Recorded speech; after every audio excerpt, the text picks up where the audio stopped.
Someone walked into the room. Nobody announced them. They didn't say anything clever. They didn't show off. They didn't try to make you like them. But every single person in that room noticed them. You felt it. That invisible weight in the air. That quiet pull that made you want to know who they were. And the most unsettling part? They didn't do anything. That's what real status looks like. And here's the truth. It has nothing to do with money, looks, or what you've accomplished. It's a shift that happens inside your head first. And once it happens, other people feel it before you even open your mouth. Stay with me, because by the end of this video, I'm going to show you exactly what that shift is, why most people will never make it, and how you can start today. Let me tell you what most people get completely wrong. They think status is something you earn from other people. You perform, you achieve, you post the right things, you wear the right things, you laugh at the right time. And maybe, people will finally respect you. That is the trap. And here's the truth. Chasing status is the fastest way to destroy it. Because here's what people actually respond to. People don't respect what you do. They respond to how you feel about yourself. They are reading you all the time, constantly, without even knowing they're doing it. Your posture, your pace, the way you look at your phone when someone's talking to you, the way you react when someone disrespects you, the way you walk into a room like you're already comfortable in it, or like you're hoping no one judges you. All of it sends a signal, and most people are broadcasting one signal on loop, a signal that says, I need your approval to feel okay. Most people never see this, but the moment you walk into a room looking for validation, the room smells it, and nobody respects what desperately needs their attention. So what's the shift? It's simple. It's not easy, but it's simple. The shift is this. You stop auditioning. You start evaluating. Read that again. Most people walk into every social situation like they're the one being judged. Like there's a panel somewhere deciding if they're good enough, funny enough, impressive enough. But high-status people walk into rooms like they're the ones deciding. They are watching. They are assessing. They are choosing who gets their energy and who doesn't. It's not arrogance. It's not coldness. It's something much more precise. It's the quiet, unshakable belief that their presence has value. And they're not trying to prove that to anyone, because they already know it. If you've been through this, you know the feeling. That exhausting cycle of performing for people who didn't even appreciate it. Shrinking yourself to make others comfortable. Laughing too loud. Agreeing too fast. Trying to be likable when you should have been respected. That ends today.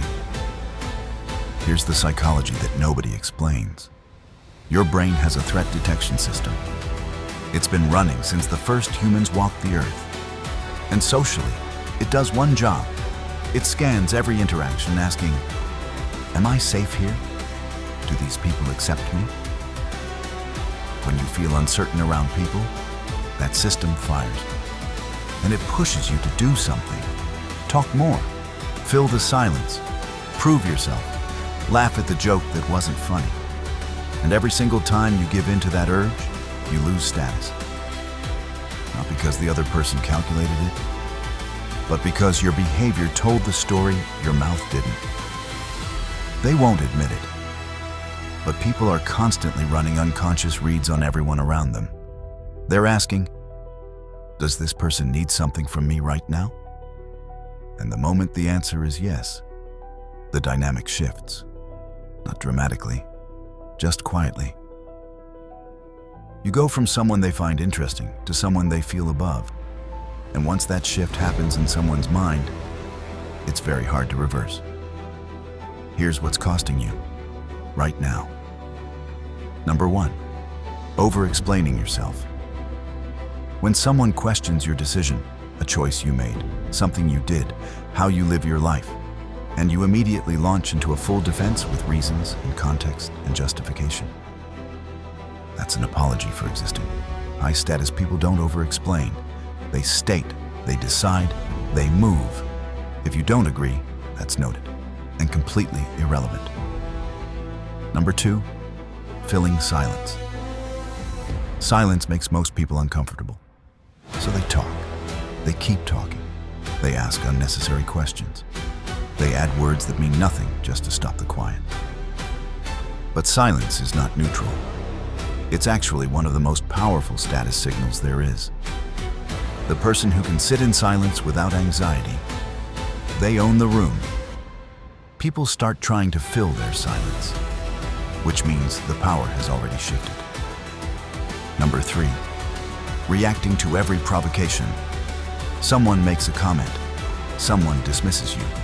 Someone tries to put you down casually, in a group, in a meeting, in a relationship. And you react.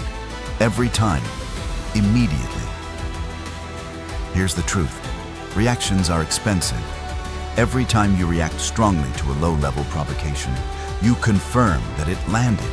You show them the control panel and prove every button works. The person who doesn't react, they terrify people. Because nobody knows what they're thinking. And nobody can manipulate what they can't read. Number 4, laughing or smiling to ease tension. This is the one nobody talks about. When something uncomfortable happens, conflict, an awkward comment, an insult dressed as a joke, and you instinctively smile or laugh to smooth it over. You just absorbed the discomfort. You protected the other person from the consequence of their behavior, and you signaled that their comfort matters more than your dignity. Stop doing that. Let it land. Let the silence sit. Let them feel the weight of what they just said. You don't have to say a word. That pause will say everything. I want to make this real for you. Imagine you're at work. Someone takes credit for your idea in a meeting. Old version of you, frustrated. Maybe says something passive-aggressive. Maybe stews about it for days. New version? You look at them. Calmly. You say nothing in that moment. But after the meeting, you walk up and you say, clearly and without emotion, I'd appreciate if you credited my work when you presented. That matters to me. No anger, no shaking voice, just clarity. That is power. Or imagine you're out and someone tries to test you socially, makes a joke at your expense in a group, looking for a laugh. Old version, laughs along, or gets visibly hurt. New version, you look at them, unbothered, you say nothing. Or you simply look back at whoever else was there, without reacting to the bait at all. The joke dies on arrival. The room adjusts. And without saying a single word, you just told that person, that doesn't reach me. Nothing is more disarming than a person who simply cannot be rattled. Here's what this all leads to. And this is the part most people miss. The mental shift that raises your status is not a tactic. It's not something you do at people. It's something you settle into inside yourself. It's the moment you genuinely stop needing the approval you've been chasing your whole life. Not because you stopped caring about people, but because you started caring more about yourself.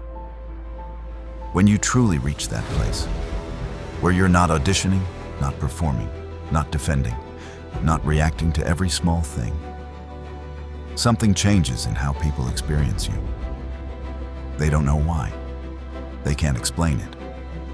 They just feel like you're different. Like you know something they don't. Like you've seen something they haven't yet. And they're right. Because most people spend their entire lives trying to become impressive to others, while people with real status spend their energy becoming complete within themselves. That's the shift. That's all it ever was. Not louder, not more aggressive, not more dominant. Just settled in yourself, in your choices, in your silence. You stop being someone who needs this room, and the room feels it. Here's what I want to leave you with. The most dangerous version of you is not the one who fights to prove their worth. It's the one who already knows it and has nothing left to prove. The question isn't whether you can make that shift. The question is, how many more rooms will you shrink yourself in, waiting for permission to finally take up space that was always yours? Think about that.